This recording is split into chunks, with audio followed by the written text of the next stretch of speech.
What's going on, everybody? Hey! Very excited about today's episode. We're going to break down Apple Vision Pro. They made their big announcement yesterday. I think it was yesterday. It feels like a blur. And today we're with 2 days ago. 2 days ago. Yeah. Seems like Yeah. And we're going to break that down today with MetaverseLyfe. What's up, buddy? What's up? How's everybody doing? And UpUp Crypto. Yo, what's up, Jason? Let's go, guys. Yeah. But before we do that, I want to make sure everybody out there knows that we are doing a giveaway. You have an opportunity to win these two cards. Make sure just to follow the instructions on our pinned tweet on our comicsandcrypto Twitter page and have a chance to win these two awesome graded cards. And the giveaway ends on Friday, so make sure to submit and get in if you haven't done so already. Sean, maybe explain why these cards are so cool and why we're giving them away. Yeah, so these characters are tied to across the Spider-Verse, especially Spider-Man 2099. So very cool character. So we're kind of been doing giveaways for the past week that are tied to Into the Spider-Verse. So, and we have another one to announce on Friday that I'm very excited about. But yeah, this is a very cool card. Very cool cards.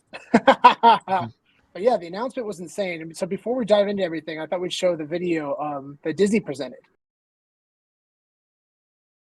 Wow. Dude, that doesn't get you motivated.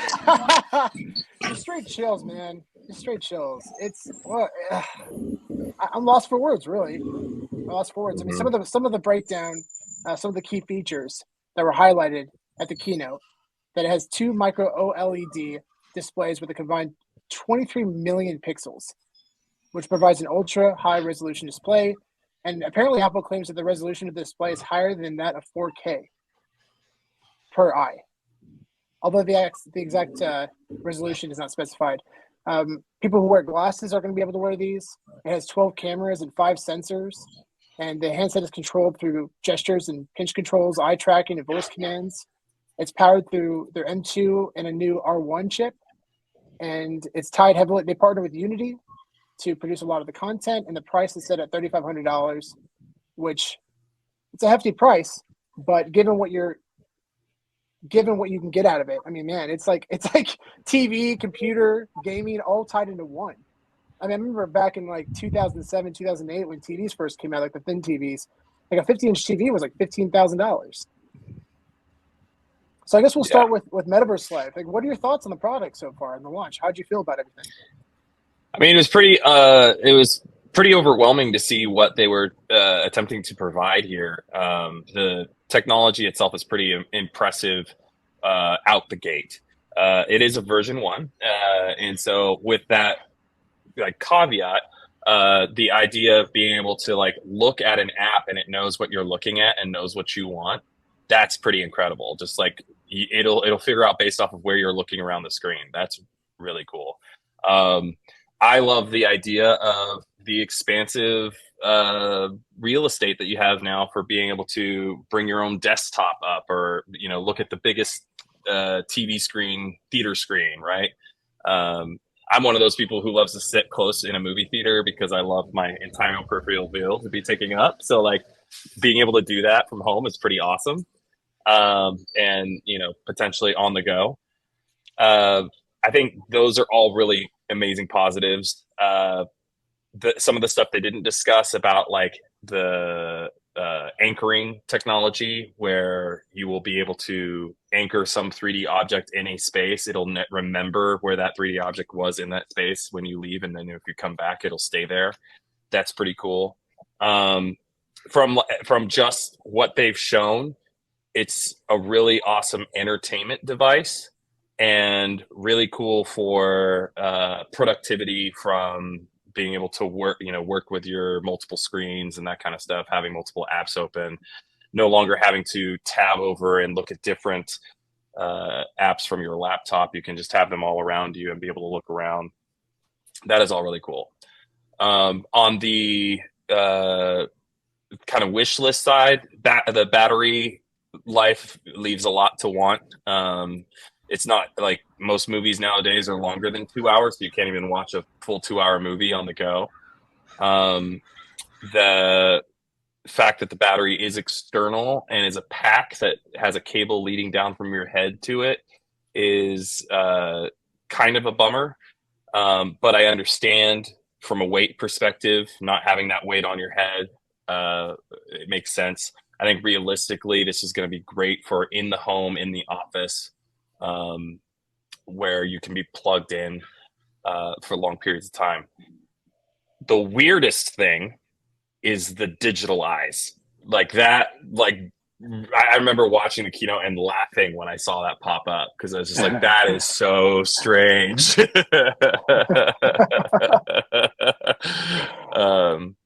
Yeah, and I think that the price point is going to be hard for adoption. However, you're getting a product that is implementing already existing operating systems and applications from your phone or your iPad and from your Mac, and giving it to you in an easy accessible way. So you're going to be able to do everything right out the gate that you already did on your iPhone, iPad, and computer. This is all really cool. I was talking to someone this morning about the idea of it being kind of a solo experience. And that's unfortunately the case, right? If it's going to be your view, if you have a family of 5 people and you all want to experience this, then you all need to have the headset. So I think it is in Apple's best interest in the future to provide something that's a much more affordable product. Maybe it's scaled down, and everybody can experience it. So those are my initial 2 cents right off the bat. Over the past year and a half, we've been talking about the potential of this dropping, and especially like on VEVE, for example, the digital collectibles that we can display on our phones and interact on our phones, and it's fun. But until we see these kind of devices, now people are going to understand it. This is when seeing becomes believing. And I think that people are going to be very excited about this. Very excited. Jason, what are your thoughts on the launch? How do you feel about the keynote? Yeah, so I actually watched all of Apple's product rollouts, and then a few other tech components outside of Apple. And first of all, I think they did a phenomenal job, with the rollout. I mean, it was visually, it was an amazing professional presentation. I think that, we've all been talking about this now, especially our group here. We've been talking about this for a long time. And, what do we need physically that's going to allow us to do things that, people are creating in the Web3 space that is going to, really be able to enhance what that is. And so it's these, this is the first iteration of that, like Roth was saying. And we've had so many speculation chats on what it's going to be based on, kind of our wish lists and what we want it to be and what we're hoping it would be. But so I actually was, after seeing this, I was absolutely floored, because even as I feel like my head is always in the clouds when it comes to this stuff. And so even seeing like what they rolled out, there was a lot more things that they thought of that I even thought of. And I'm not saying I'm some kind of end all be all of thinking of all this stuff, but like there was many things that they rolled out that in all of my conversations, I didn't even touch on any of those things, or those were some things that I didn't think about. I personally am super excited about it. I've been saying for a long time that when folks start rolling out a physical piece of equipment, there's not going to be enough Web3 content out there. And the fact that Apple's rolled out, APIs for companies to tap, to start building out within the ecosystem.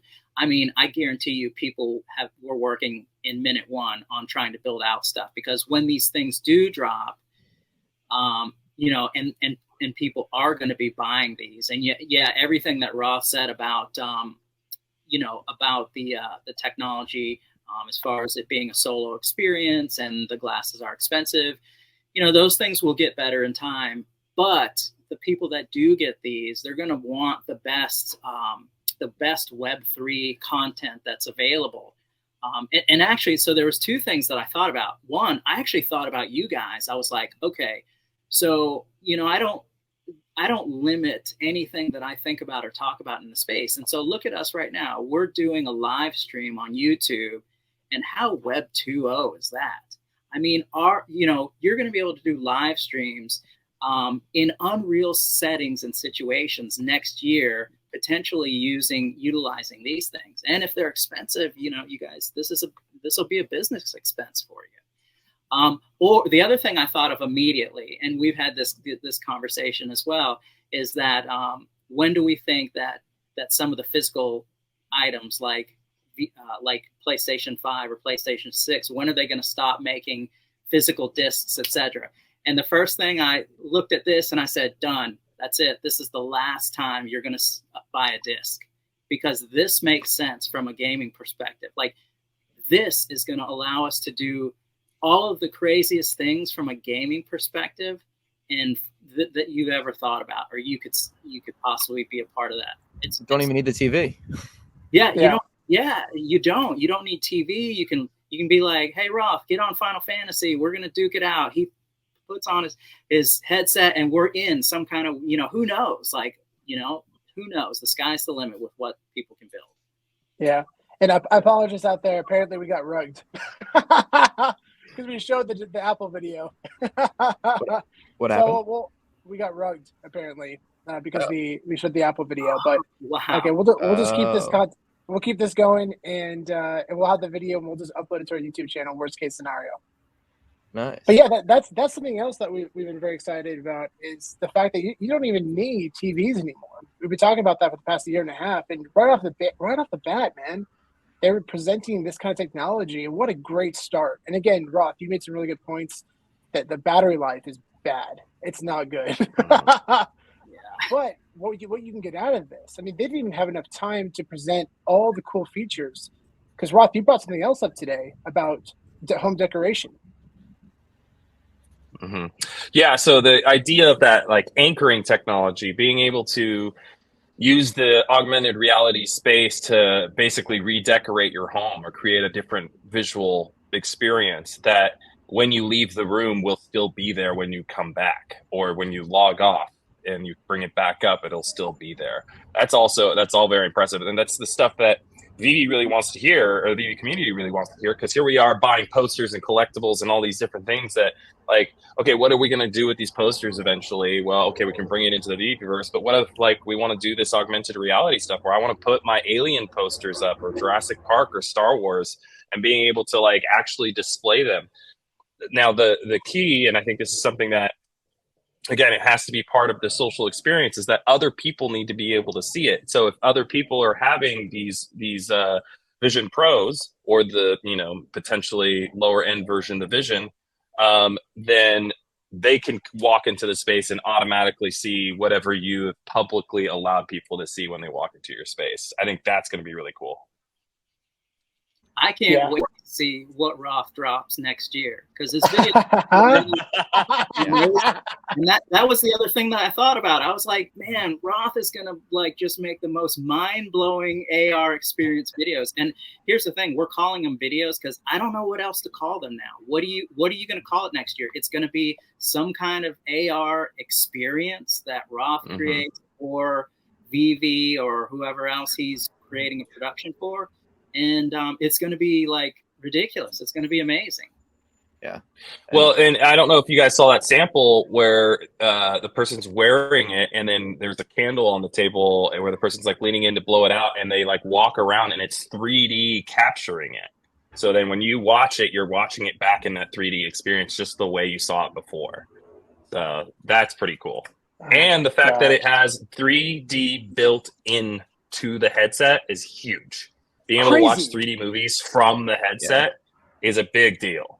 Big deal. Oh my gosh, being fully immersed in your environment like that. You actually, because, like, I remember last year we tweeted out how crazy it'd be watching the ring and actually seeing her come out of the screen at you.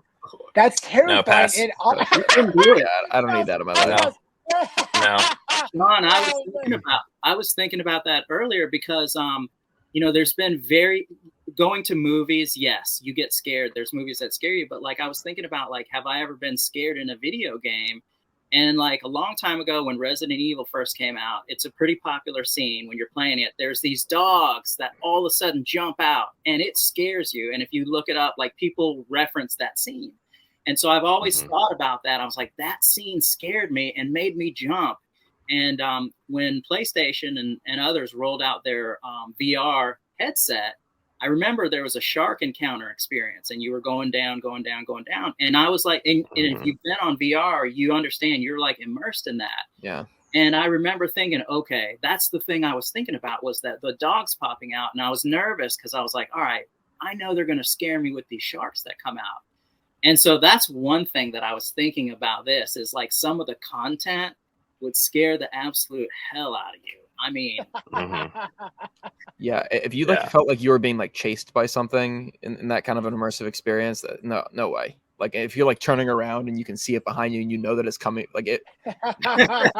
No thanks. I mean, I'm the kind of person that would react. You know, like if I like felt somebody, I would jump and then just run into a wall. You know, like. Sure. Yeah.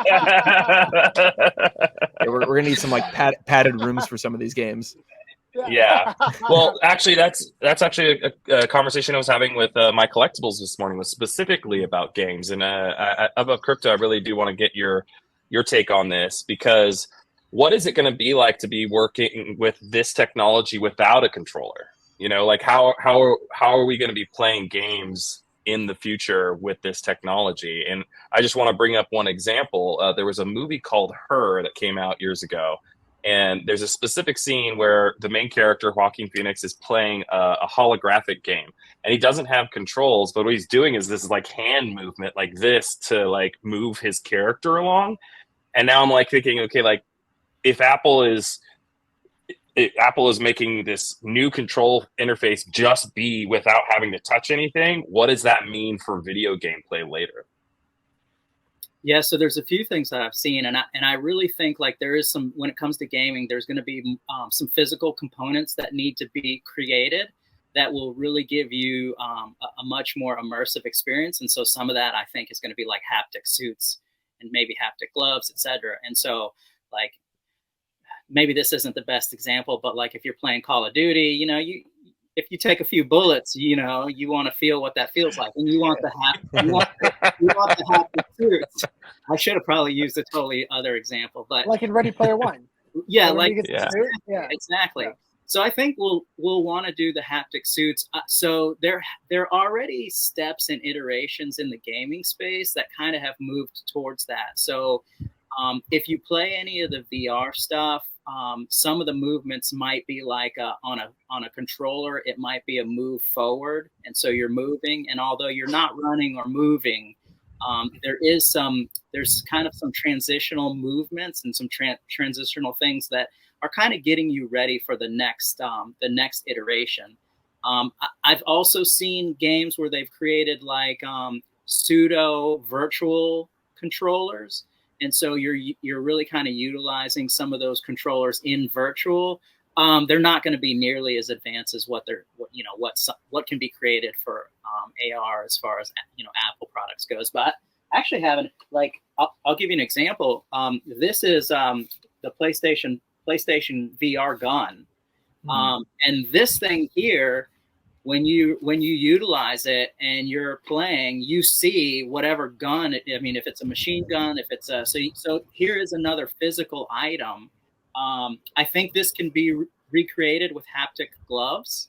So like in the future, I don't think we'll need like a physical piece like this. I feel like you could potentially, use some type of glove that'll allow you to feel that or to experience that. And then I'm excited to see like how they create some of these games, because I used to joke around. I was like, the nerds of the future are going to be the strongest and most muscular guys on the planet. Cause like, I'm sitting there like, these nerds are like wielding swords and running. And I'm like, dude, we all grind for like 10. I mean, I'll sit on a game and grind it out for like 10 or 15 hours. Imagine like doing a sword fight for, 2 or 3 hours. Like, so it'd be pretty interesting. Yeah. Jason, when you were talking about that, I was...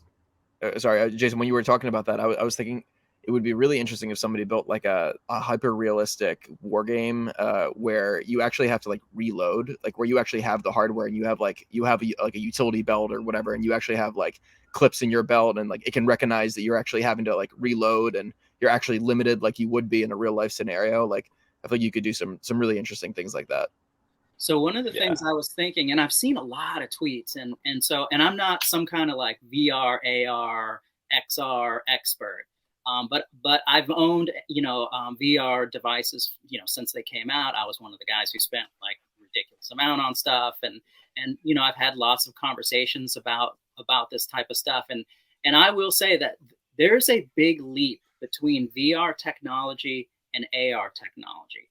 And so, I don't want to do like a full tech spec, kind of a nerd conversation here, but like I would definitely recommend folks take a look at what is the differences between VR and AR and what XR is, and the whole mixed experience. Because what's cool about AR, and when you think about gaming, is basically AR is reality and digital is mixed into AR. And so when you just mentioned playing Call of Duty, my imagination is we're going to be playing Call of Duty, the jungles of Borneo or whatever. Like it's going to be the real jungles of Borneo, and we're going to be in there playing Call of Duty in those real scenarios. And then you'll see like digital airdrops and digital. So I think like gaming is going to, and I, this may take a while, who knows, but like technology has been, making leaps and bounds, has been moving like at the speed of light, even every week. And so I think what people are going to start looking at, and it's a good idea that these guys are going to be able to play around with this technology now for the next 6-8 months or however long that is, because I think what's going to happen is you're going to see a mix of, Web3, AI, so blockchain, Web3, AI, and now AR all come together to create this experience that is, so immersive that, they're going to do everything they can do to gain your attention. And so that's kind of what I see as the future of like gaming and maybe movie watching and general experiences. Somebody earlier tweeted out like, oh, it's going to be really cool to, read our VEVE or DC comics in AR. And I was thinking, man, like, I don't like that is cool, but I think you're going to be able to be in the comic and control the comic and play out the comic. And everywhere you look, it's going to be an augmented reality version of that comic. And so, I think if you start thinking in terms of that, it's going to benefit, like you'll see where people are going. And then, guys like you guys who are content creators and that are builders, man, like you're going to be able to create like the most amazing things. And it's going to really, really open up a lot of experiences for folks. That was something that really stood out to me. I mean, this thing is obviously built for entertainment, but it's also built for developers. And they really want to help people build apps on this platform. And MetaverseLyfe, as a filmmaker, what are your thoughts on that? I mean, seeing what you've seen yesterday at the keynote, do you feel like people are going to? Sorry. 2 days ago at the keynote. Yeah, 2 days ago. Oh, they're blending together. How do you, as a filmmaker, do you feel like people are going to start adapting to this type of technology and to really take storytelling a lot further? Because we saw Remembering last September, we saw Disney dropped a short film called Remembering, where you could see like streams and waterfalls come out of the TV through your iPad device. But now, I mean, like this, they're just teasing us. They're teasing us. And they're showing us where this is going and what they have planned. I think it could potentially produce another medium of storytelling for sure. Being able to experience a project within your space would be amazing. One of the big things and pieces of technology that is continuing to be developed is the automatic mapping of a space and understanding where you are within a room and where to place objects, and using artificial intelligence to then place the objects within the room based off of certain standards, right? So imagine now, knowing it maps out your space, it can then tell where it's going to place characters within the room, and then interact with those characters, and then it's a new form of storytelling, more or less just a cinematic scene from a video game. Like now you're getting to explore in that realm. On the filmmaking side of things, I think it's going to be excellent for an excellent device for marketing, but I hesitate to say that it'll actually find its way into movie theaters. It's going to be that on its own is its own form of storytelling, and we've seen that change over the years too. We've seen 3D come out, and that's come in waves, and we've seen television transform into these longer series of dramas where they've drawn in big celebrities, and that's another form of storytelling. And we've seen streaming services really transform how many more projects can be made. So I think just the idea of filmmaking is going to stay there, but if you want to experience it in a different way, now the home experience is going to be different, right? So DVDs VHS has allowed us to bring movies home, and DVDs allow us to see it in a little bit better quality and easier to store, and Blu-ray was better quality, and so on and so forth. It continues to evolve. I think it's just going to be another way to experience already existing entertainment. I want to ride in the VEVE 500. That's what I want to do. I want to You, me both. Ralph, you and me both. Ralph, I have a question for you. I have a question. I have a thought also. So yesterday, and I was talking to actually Joe about the theater experience, and he has the same sentiment you have. And I was like, well, let's think about this. The theater experience can be, what about it as a significant enhancement? So think about, you want to go see, what did you guys just go see recently? Across the Spider-Verse. Okay, so like you guys just went and saw Spider-Verse recently. Imagine if you had your AR glasses, and once you hit AMC or Regal or wherever you are, all of a sudden, because you had these AR glasses, your experience was completely different, and it was relative to the movie that you're going to see. So like, if you went and saw a Transformers movie, the whole AMC experience, maybe I'm giving them an idea. The whole AMC experience is now nothing but Transformer stuff, or nothing but Spider-Man stuff, or nothing but name your favorite movie. And the cool thing about it is, because you're able to actually utilize those as you can see through them, and you can see what the real world as well, you can make a somewhat seamless transition walking around the theater, etc. And so my thoughts are, and this is probably going to be like, this will be a far out thing, but it's when you go into the theater, you go into a theater room, and you'll take your seats just like you normally would, but there is no screen now. So the setup will be completely different. And so your screen, you're wearing your screen. And so I think potentially there could be some enhancements. I don't want the theater experience to go away, and I think that there will always be a theater experience.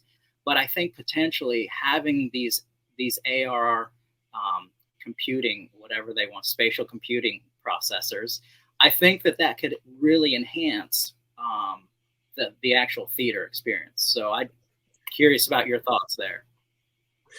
At that point, you don't need the real estate. If you're going to go into a building without a screen, then, why be there?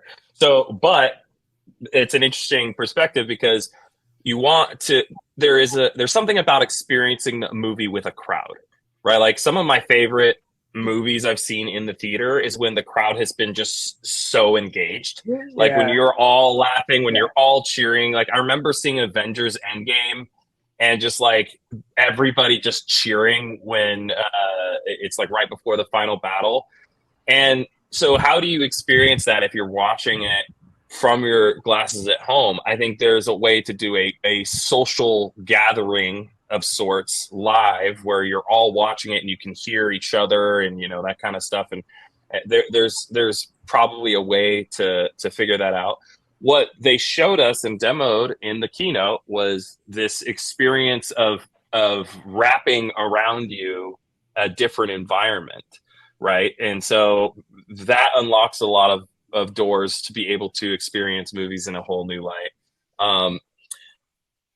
But what you experience in the theater is literally the top technology for projection and the top technology for sound. Apple may be advertising spatial audio, but spatial audio is not the same as Dolby Atmos, which is what Apple keeps kind of alluding to with spatial audio. I'll give you an example. So a good friend of mine, his name is Ross Lara. He's a composer and he does a lot of music within the Dolby Atmos space and has been working for with different metaverse companies to design music in their respective metaverses.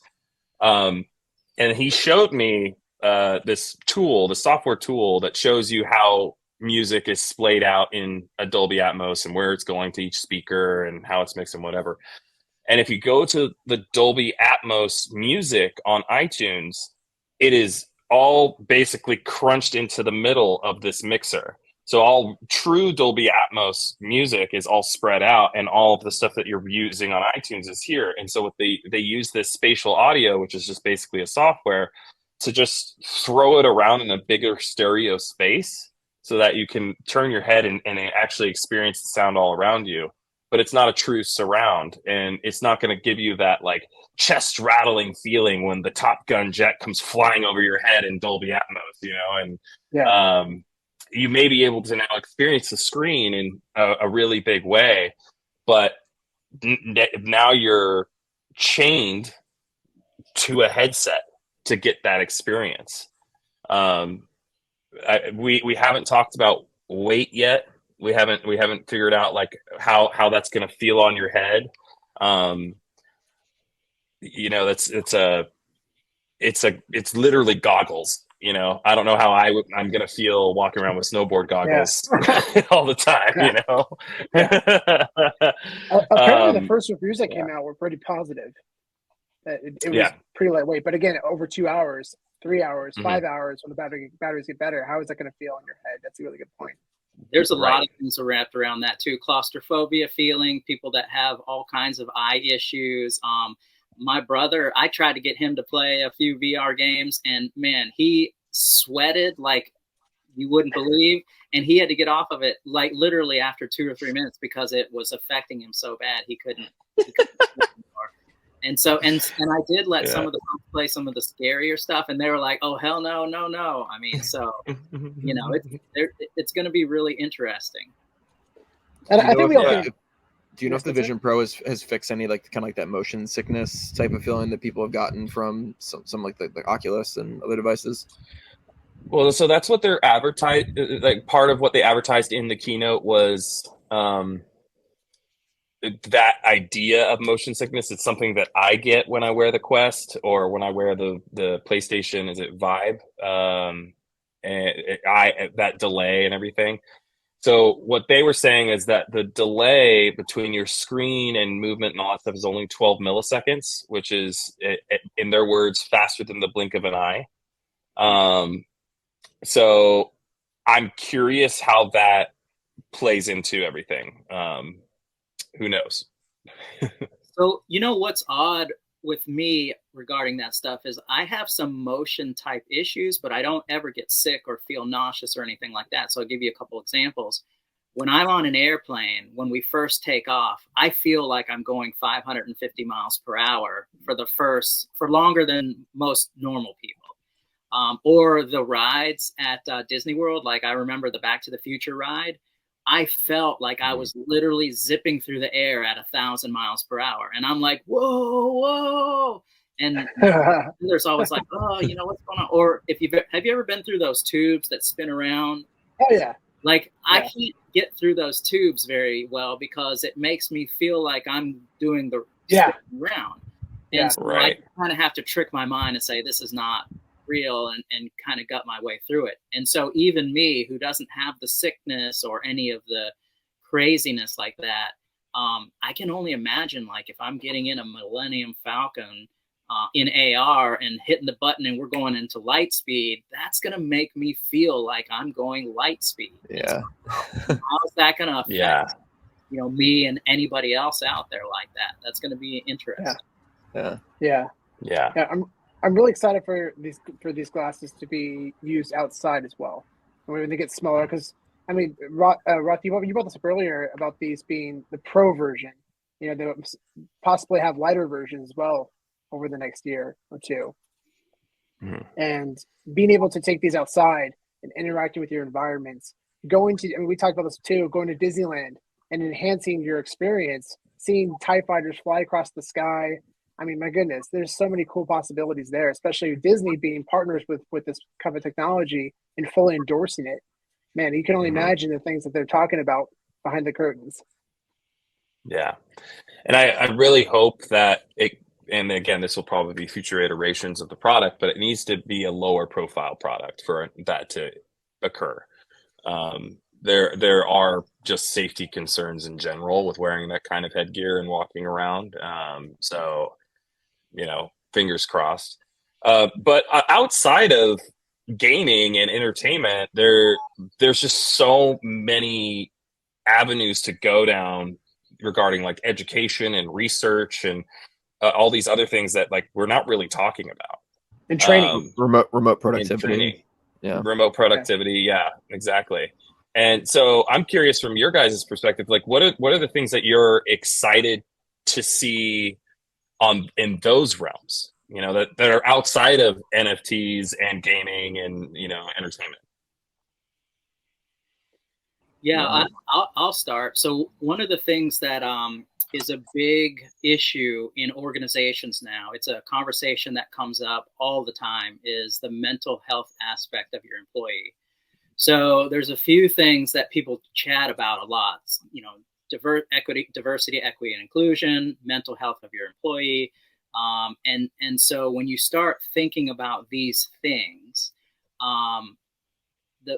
the mental health, being able to put on these goggles or these glasses. And if you need to immediately connect with a counselor or an individual or a family member, and you're right, we will, in order to connect, you will have to have these glasses, and hopefully in the future there'll be something like this where we put them on and it'll be, it allows the connectivity without being so intrusive. But I think that is going to be massive, because like, think about like, if you're having a nervous breakdown right now and it's 3 a.m, who do you have? I mean, you guys see on social media like Facebook and Instagram and TikTok, people say, hey, look, here's a 1-800 number you can call if you need somebody. There's always somebody out there. But this is going to be like the next iteration of that. And, I don't have those type of issues. So I'm not sure what it's like to be in a situation where like I need to talk to somebody now or something bad might happen. However, I know that many, many people have those issues. And so imagine being able to layer in a physical component like this at any time, doesn't matter what time it is, put it on, connect to either one, a real person, or two, an AI iteration of a counselor, etc. And maybe the AI will, maybe the development of the AI counselor takes a little bit longer to perfect, but like in a life and death situation, if you can get into a scenario where you're talking to an AI bot and they're helping you get through that, that's a life changer. Definitely. And so, Definitely. Yeah, just the mental health aspect. And then the other thing big that I think is going to be huge is it's going to change program and project management within an organization forever. And so you're right. Like, I don't disagree with $3,500 being expensive. It is. It's expensive. And, are people who are, at the lower income bracket going to be able to purchase these things initially? No, they're definitely not. But a lot of these big technologies that come out are adopted first by businesses and organizations. And so what I see is that it's going to eliminate a lot of expenses with companies, because you have to think, like, right now, if I want to collaborate with, you know, project managers and program managers around the globe, the options are what we're doing currently, which is fine, or I'm having to be flown out to a location, which there's a lot of expenses. There's flights, there's rooms, there's, you know, food, budgetary expenses. I mean, it's expensive.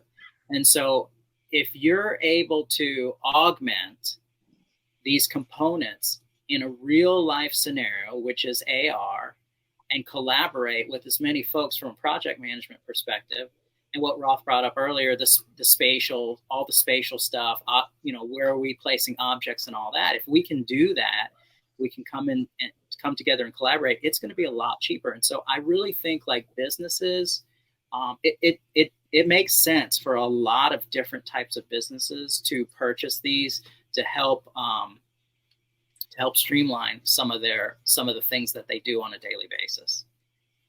Yeah, those are really good points.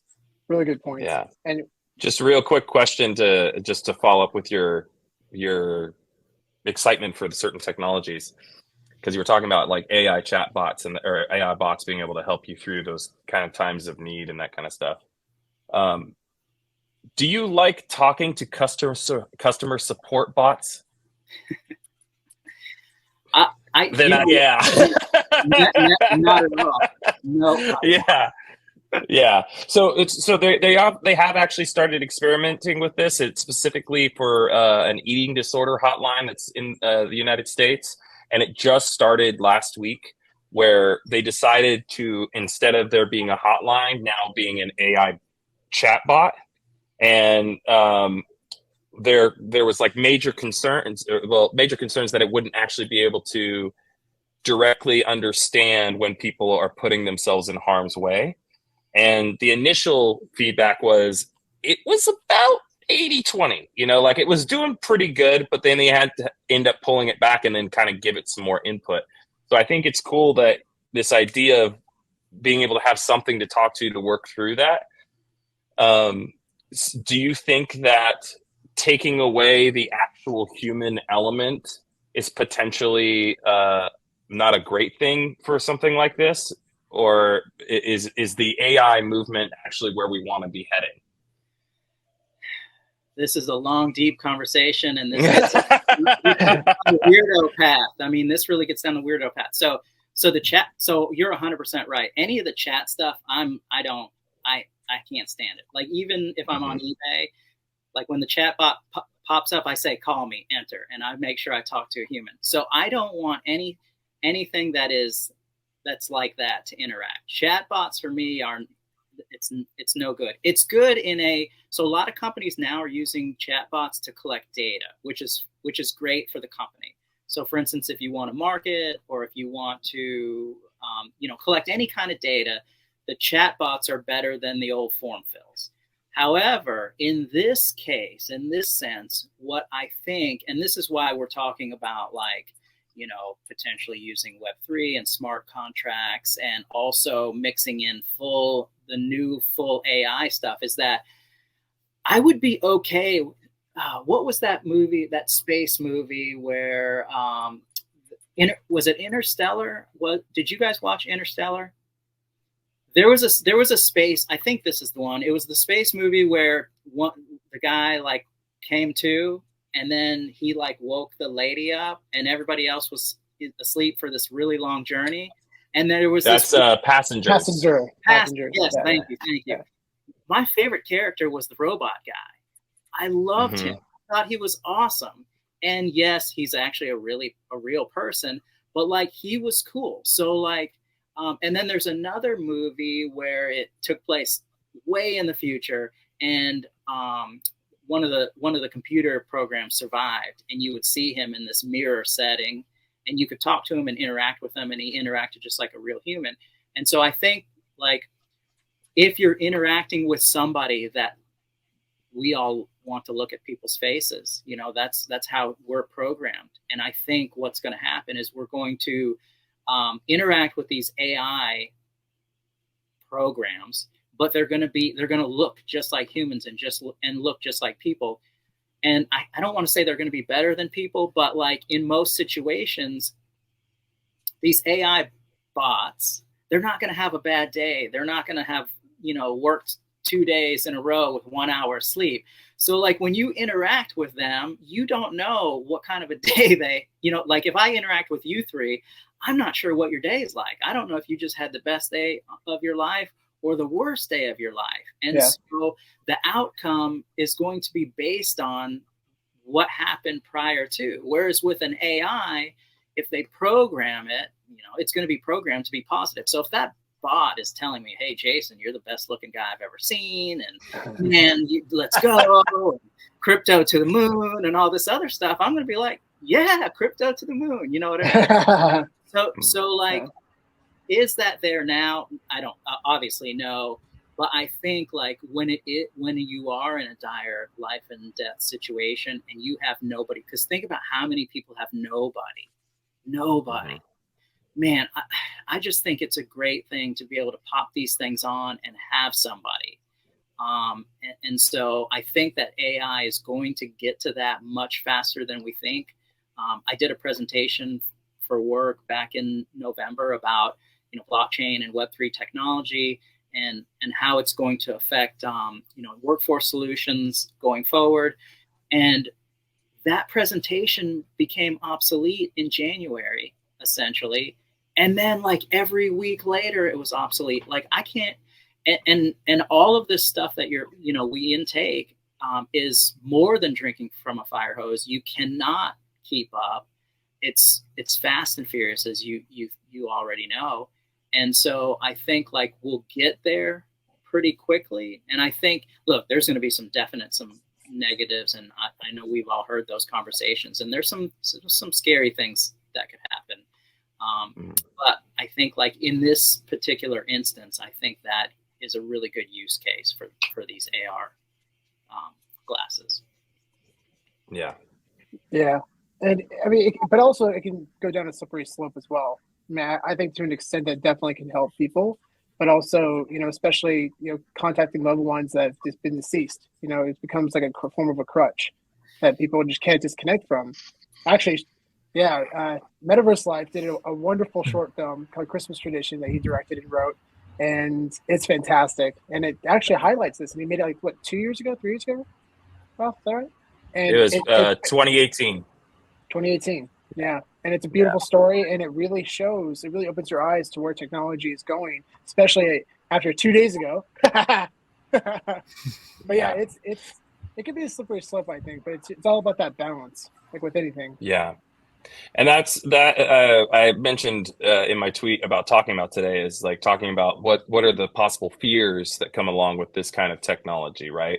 I think if anything, COVID has highlighted how people can feel during seclusion and being pulled away from crowds, and how does that affect youth and how they were growing up. We have a generation of kids that spent 2 years at home during like prime time of their lives of having to socialize with other kids.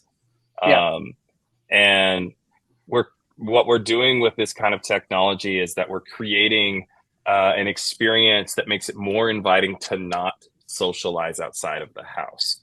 And I think this is where I actually like the 2-hour battery because it forces you to take off the glasses and do other things, right? Yeah. And so I like my thing is, as you said, it's all about balance. And I think that there's been a lot of push by all these different groups and also different tech companies to establish and acknowledge that we do need to not be completely glued to our technology. We have to make things less addicting.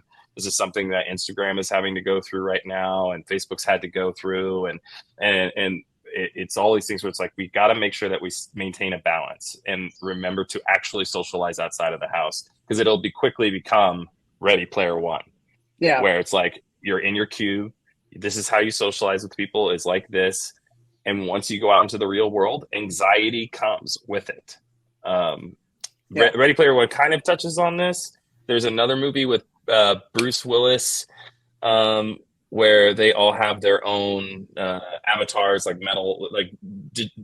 hardware versions of themselves that can go out into the world. And then as soon as they're not in there, where they're invincible in this avatar, the anxiety just is like insane. And I know from personal experience, when I went into the first big crowd after like we were actually able to start socializing again, I had so much anxiety. I did not feel okay, and I'm a very social person. So this was very hard for me. So this is where I my biggest fear with the technology can go is like, we gotta remember that we're living in a world where we need to be able to experience it. Yeah. It's so easy to get caught up when you have the world at your fingertips. People forget about the world in front of them. Mm-hmm. And like Spencer, you love to hike. Spencer loves being outdoors. He camps all the time. Yeah, there is. And that's why I'm excited. The one thing I will say to counter that, and those are all amazing points, MetaverseLyfe, and but having glasses that are smaller, being able to go on hikes and enhance your experience while hiking. Learning about trees. I don't want the enhancement. I just want to enjoy nature. I do not want anything digital associated with anything in nature. I don't want it. The only time, keep them separated. Only time, and this is something that they showed, the only time I think it would be something cool is like if I'm looking up at the stars and I want to look at more constellations or understand things in that perspective. But if I'm out camping, there's no way I want technology getting in the way of that, No, like I don't want to be wearing goggles or glasses while I'm hiking. I mean, like if anything, if you want to identify things, like you can use your phone and use, an AI on your phone to identify a plant or an insect or something like that. Like, but I don't want my visual experience to be impaired. It would be kind of cool too, certain areas having walking guides, so walking tours with you, people being able to, or just a walking tour in general, places that you visit. That could be a really cool opportunity as well. I mean, I think it would be cool to do things like for people who are handicapped and don't have the ability to go out and do these like crazy hikes. I think that's more where I'm excited, where the applications with the outside kind of come into play. It's more the VR aspect. Warning system though, like an AR warning system, like scorpion ahead, snake ahead, drifter. It kicks the head. Yeah. Well, no, going back to what you said, Sean, like if you want to have like a walking tour or guide, that's all audio. So like tie that to your phone and your GPS and just make that more of an experience, keep an earpiece in. It says, hey, now you're passing this particular redwood tree and this is this many years old or, that kind of stuff. I was thinking more of like reenactments of certain scenarios. I feel you're like walking down old Prague and you could see certain situations happen from like the 1400s. So they can like live the story, and then you can see where it's at. So you visually can understand what happened back then, and then you something see like that would be very cool. Yeah. Yeah. I think or if you're at like Valley Forge and you want to see like a reenactment of like of the war, the Revolutionary War, or whatever, Gettysburg. Exactly. Yes. That would be cool, but that's still separated from the outdoors. That's like, those are like landmarks. That they're not actual. Yeah. Guys, I do really want to emphasize though what Roth just said, because that I think like that needs to be a bigger conversation and a bigger concern than like what most people are thinking. If you look at social media today, you'll see a lot of folks that have a particular type of opinion based on how social media has made people's behavior different. And so one of the things I've seen in the crypto space and the NFT space is expectations are completely unrealistic and through the roof. And so what happens now if you're in a scenario where everything is beautiful and perfect and you never get your ass kicked by anything? All of a sudden your expectation is like everybody is to your beck and call. The sunlight is up 24 hours a day. Everything is amazing. And so then when you do get out of that scenario and you get into the quote unquote real world, what kind of adjustments are there going to, be made? I know like we always joke around, over the years about, somebody lives in their parents' basement and that's their life. And they may, whatever, play video games or whatever, play D&D all day, every day. But like, that is going to also be, there's going to be that component, and that component is also going to be amplified through this technology as well.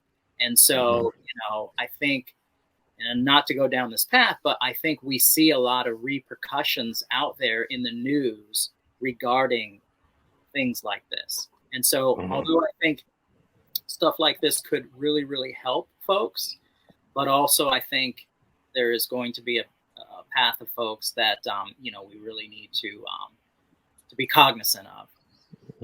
Yeah. And they're extremes, right? We gotta. I'm talking about like a very extreme measure that not everybody's going to take, right? But there are those that are more susceptible to it. And I know for me, I have to live in an uncomfortable lifestyle to keep pushing ahead. Like I can't go and take a 9 to 5 at some big corporation because I'm going to get bored and get too comfortable. And that's just going to be life. I can't do that. So I know that there are some people that'll be like, "Ooh, another comfort. This makes it easier. Another comfort. This makes it easier." And soon enough, you don't need it.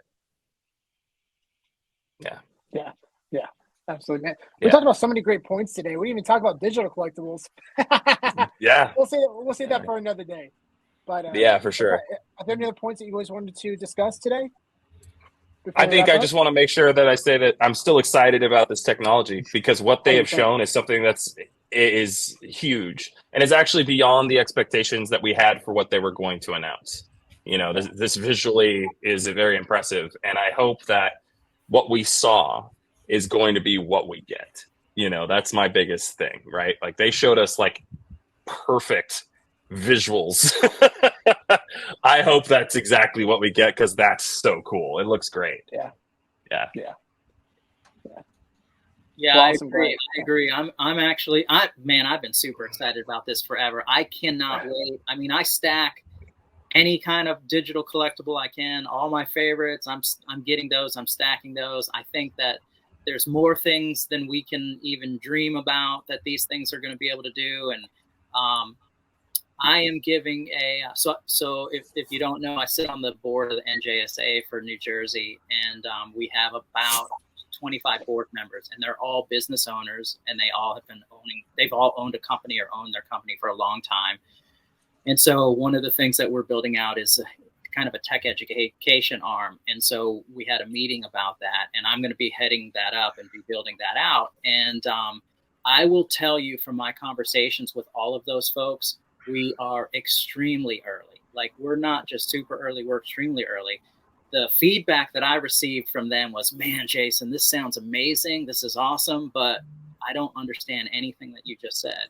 So I'm giving a presentation next week just to the board members to baby step them in. And we're talking about like, I'm going to have to explain what blockchain means, what even like when you say Web3 to them, they don't know what Web3 is. They've never heard the term Web3.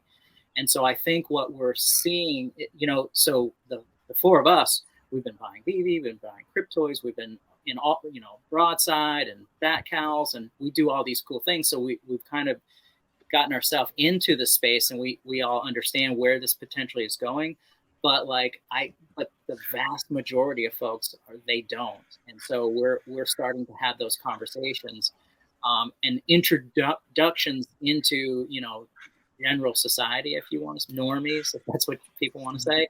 But I will reiterate, I see it on a daily basis how early we are. We're so early, and that just makes me even more bullish for this stuff. Because if nobody knows about this, you guys are basically the only folks that I talk to about this kind of stuff. Let's see, any of my old school friends? One. Any of my family? No, none. No old school friends, no family members, none of that, none.